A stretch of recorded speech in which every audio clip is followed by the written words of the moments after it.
batela mikongo. Yahweh, Yahweh, bemisa mikongo. Yahweh, Yahweh, batela mikongo.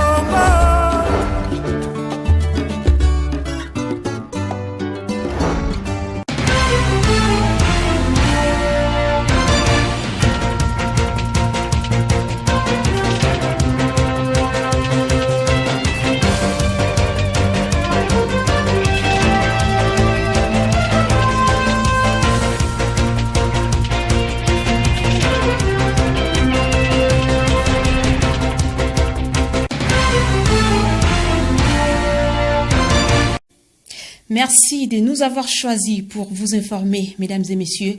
Bienvenue à cette session d'information. L'actualité provinciale reste dominée par l'élection du gouverneur. C'est vendredi 6 mai 2022. 2 candidats sont en tête au Congo central au terme du premier tour avec 10 voix chacun. Il s'agit du docteur Guy Bandou Ndungidi et de la sénatrice Nefertiti Ngoudianza. Plus de précisions avec Marie-France Bengo.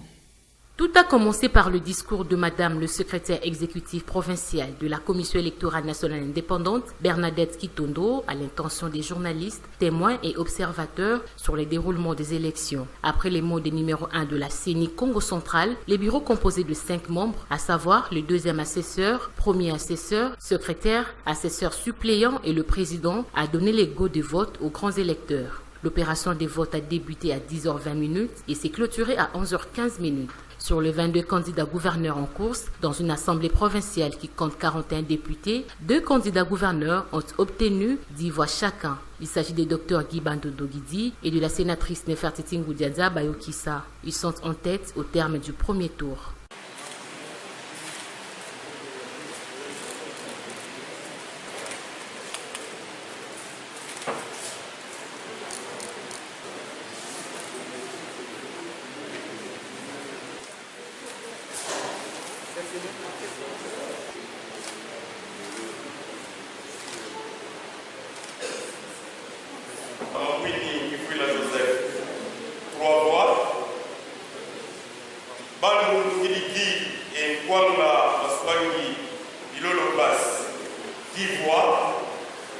Notons que dans la loi électorale, le second tour est prévu dans les 72 heures. Autre chose, dans ce journal, il y a eu clôture de la formation boostée session ce vendredi 6 mai 2022 dans la salle de réunion Dynamique Femmes et Familles. Une trentaine de participants composés des membres de la société civile et des organisations non gouvernementales ont pris part à ces assises. Un reportage de Marie-France Bengo. Suivez. Cette formation de booster session, une session de rappel pour les formateurs seniors et rattrapage pour les juniors, a débuté le lundi 2 mai et s'est clôturée ce vendredi 6 mai dans la salle de réunion de la Dynamique Femmes et Familles à la place Tomate, a servi de cadre pour le déroulement de ces assises. Animé par le cabinet MOV de l'Université Leuphana de l'Allemagne, des maîtres formateurs Elisabeth Erning et Mona Hafner. C'était vraiment un plaisir de nous donner la possibilité de former plus de participants dans la formation initiative personnelle. Mais bien sûr, plus important, merci beaucoup à les formateurs et formatrices juniors et seniors. C'était vraiment un plaisir. Encore une fois, de travailler avec vous, je pense particulièrement à Matadi. Merci beaucoup. Comme vous le savez, vous êtes une bonne équipe. Vous avez toutes les connaissances et compétences qui sont nécessaires pour former les femmes entrepreneurs à l'avenir. Alors maintenant, nous allons donner littéralement et métaphoriquement la responsabilité à vous. Vous êtes maintenant les représentants pour l'initiative personnelle à Matadi. S'en est suivi la remise des brevets des participants aux formateurs seniors et juniors. S'en suivra un test à l'intention des juniors en vue de devenir seniors.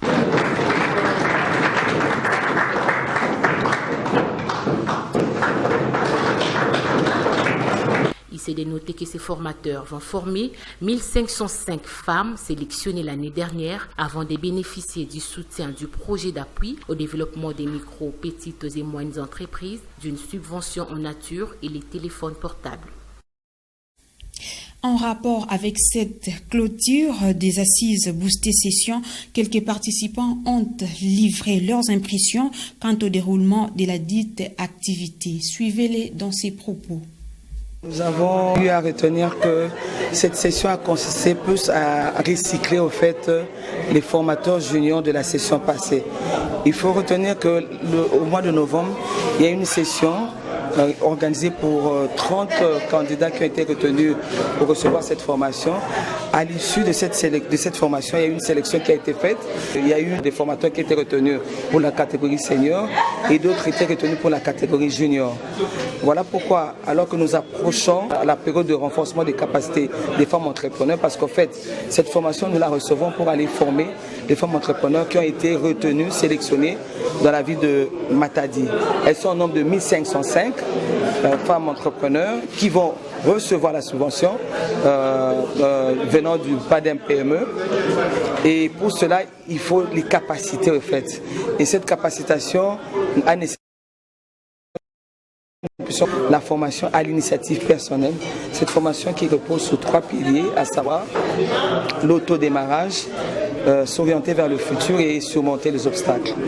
Dans cette formation, il était question d'amener les femmes de la ville de Matadi, quand on parle d'autodémarrage, de commencer, d'avoir des idées nouvelles, de commencer leurs activités sans qu'on les pousse, en fait. À les amener à voir plus loin, à commencer sans qu'elles soient poussées, sans qu'elles puissent copier les autres, à innover, au fait, à faire autrement. Ne pas faire toujours la même chose, alors qu'elles seront subventionnées pour 3 secteurs, c'est-à-dire les services, la petite industrie et l'agro-transformation.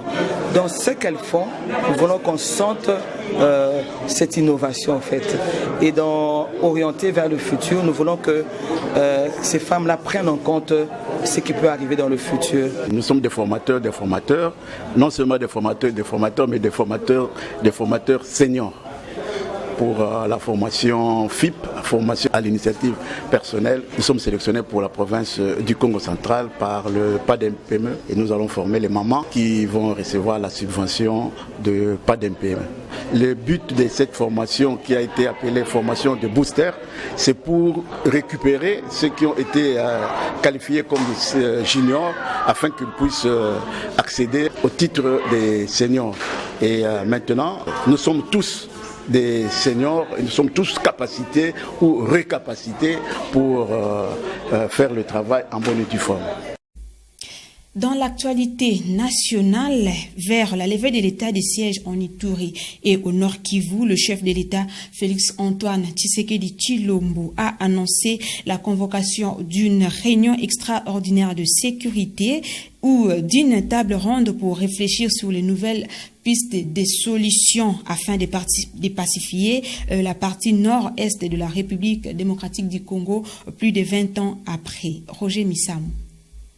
L'épineuse question de la lutte contre l'insécurité et le massacre des civils dans les provinces de l'Ituri et du Nord Kivu depuis plus de 2 décennies était au centre de cette réunion hautement stratégique mettant autour d'une même table le Premier ministre et quelques membres de son gouvernement, les députés nationaux élus du Nord Kivu et de l'Ituri, ainsi que les officiers généraux des forces armées de la RDC sous la direction du chef de l'État Félix-Antoine Tshisekedi Tshilombo à la cité de l'Union africaine à Kinshasa. Au cours de cette réunion qui s'est tenue le mercredi 4 mai 2022, le Premier ministre a présenté son rapport au chef de l'État sur l'évaluation de l'état des sièges après sa tournée dans les provinces de l'Ituri et du Nord Kivu le mois dernier. Tenant compte des idées qui ont jailli dans cette rencontre, le président de la République a annoncé la tenue d'une véritable table ronde avec la commission défense et sécurité de l'Assemblée nationale et du Sénat, les caucus des députés nationaux de l'Ituri et du Nord Kivu et d'autres parties prenantes, avec l'objectif de décider sur l'avenir de l'état des sièges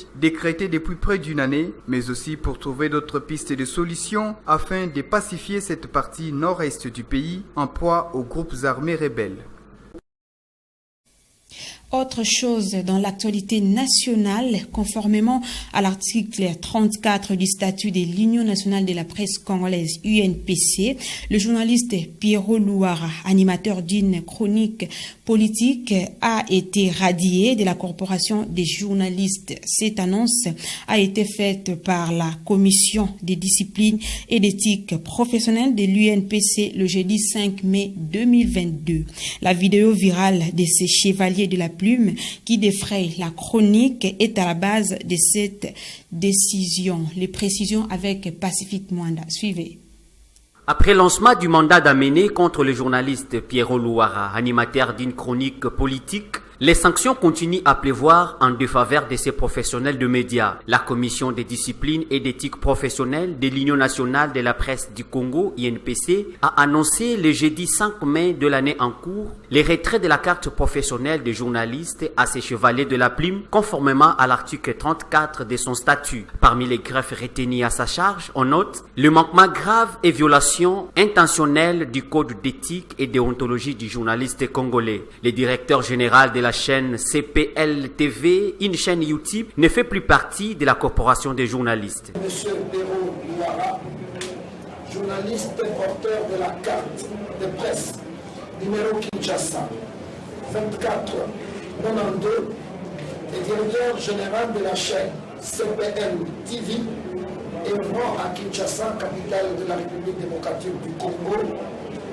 pour manquement grave et violation intentionnelle du code d'éthique et de déontologie du journaliste congolais qui oblige à tout journaliste de bannir l'injure et des imputations dommageables. Pour rappel, Pierrot Louara est recherché par la justice pour imputation dommageable dans une affaire qui l'oppose à la famille du ministre des Hydrocarbures et pour offense au président de la République démocratique du Congo.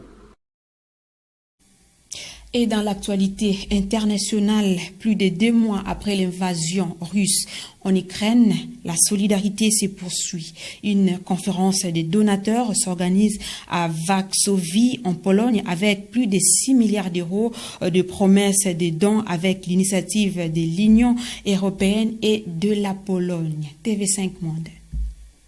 Soutenir l'Ukraine et tous ceux qui soutiennent l'Ukraine, c'était l'objectif affiché par la Pologne et la Suède, pays à l'initiative de la conférence internationale des donateurs. Nous avons rassemblé plus de 6 milliards d'euros. Quand la Russie apporte la mort, les pays du monde libre doivent apporter leur aide. La Commission européenne a annoncé un don de 200 millions d'euros, s'ajoutant aux 4 milliards d'euros d'aide déjà débloqués par Bruxelles. Le président ukrainien Volodymyr Zelensky, lui, veut aller plus loin. C'est bien, mais ce n'est qu'une partie de ce qui est nécessaire pour rétablir une vie normale sur tout le territoire où la Russie a apporté la guerre. C'est pourquoi nous avons besoin d'une version moderne du plan Marshall. Moscou le reconnaît, l'aide apportée à l'Ukraine par les Occidentaux freine l'offensive russe. Le Kremlin assure néanmoins que tous ces objectifs seront remplis et continue de pilonner l'est du pays. La ville de Kramatorsk a été réveillée par des frappes aériennes. Voici ma maison. Bienvenue. À 4 heures, il y a eu une explosion. Le cratère est là, tout a été détruit. J'ai bandé toute cette partie, tout était en sang. Je suis blessé au bras. À Mariupol, ville portuaire assiégée, l'ONU lance une 3e opération d'évacuation des civils retranchés dans l'usine Azovstal, dernière poche de résistance.